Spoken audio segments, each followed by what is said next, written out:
Welcome everyone to another Sergeant Sentinel Gaming video game review. I'm SSG, aka Sergeant Sentinel, and this video review is about Kao the Kangaroo that actually came out in 2022. But before we get into that, I want to say thank you for watching this video. I greatly appreciate it. If you enjoyed this video, hit that like button. Share it with someone who may enjoy it as well. Don't forget to subscribe to my channel and to hit that bell icon so you can be notified when I upload new content, whether it's live streams or new game review videos.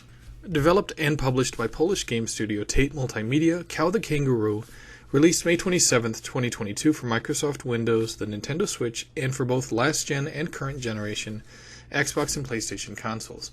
Now, while Kao the Kangaroo is not a new franchise, it is one that, prior to the most recent release, had not seen a new entry for 17 years, with the last game, Kao the Kangaroo Mystery of the Volcano, releasing in 2005, so you could say this is a reboot of the series. Now, there are a number of things that you collect throughout this game, such as gold coins, these special stones that glow that help you to unlock different levels. There's also a number of different characters, and you basically gather this information as you go along, and it stores all of it for your reference. That's a very nice touch by the developers to have that, so that if you are a big fan of this game, you can actually go through, see each one of the enemies and each of the major characters, as well as a bio for every single one of them. Now, the story of Kao the Kangaroo is pretty simple. You basically have to go out and rescue, or at least find, your sister and your father who is missing. They explain this to you through decent voice acting, although I have heard a lot better voice acting from other platformers such as Ratchet and Clank. Now, that's not necessarily a knock against this game. With a game like this, the gameplay itself is the main draw of this game, so I don't want you to think that the gameplay that's decent but not exceptional should be a reason why you wouldn't want to pick this up. There's a number of different puzzles, there's a lot of platformers, there's even boss fights that you have to think about how you're going to approach whenever you're tackling this game, and those elements of Kao the Kangaroo are what really make it worthwhile.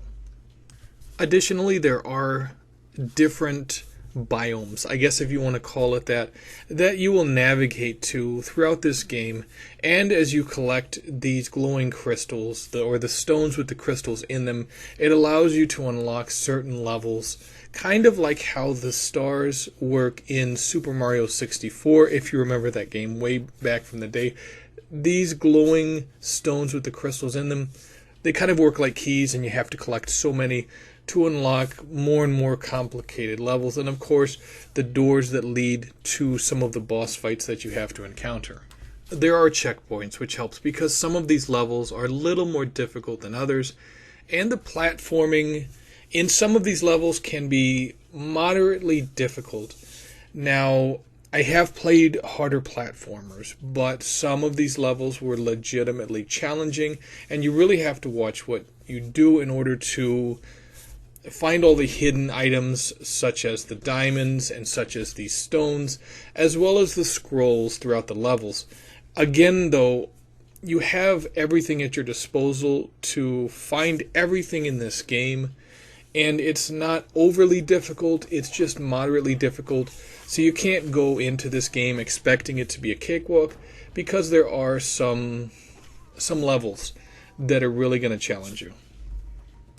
At certain shopkeepers throughout the game, in these main hub areas, you're able to buy things with these gold coins, such as extra lives, and you're able to upgrade your health as well.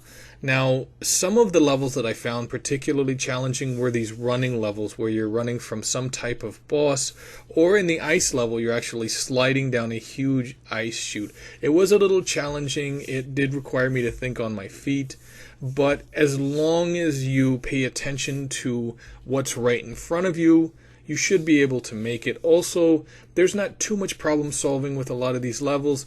You just have to pay attention to the surroundings in order to figure the puzzles out.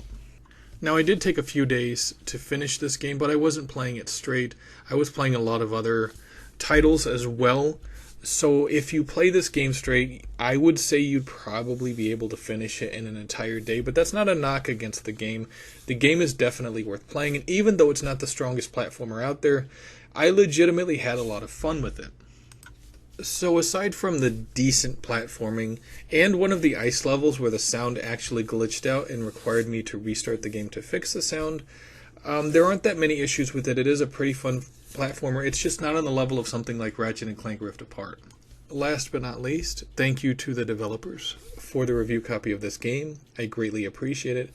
That review copy was received through lurkit.com. If you're a fan of platformers at $29.99 on the PlayStation and Xbox stores, you can't go wrong. Kao the Kangaroo is available today. Anyway, that's it for this video. Thank you so much for watching. I greatly appreciate it. This is SSG, aka Sergeant Sentinel. Take it easy, baby.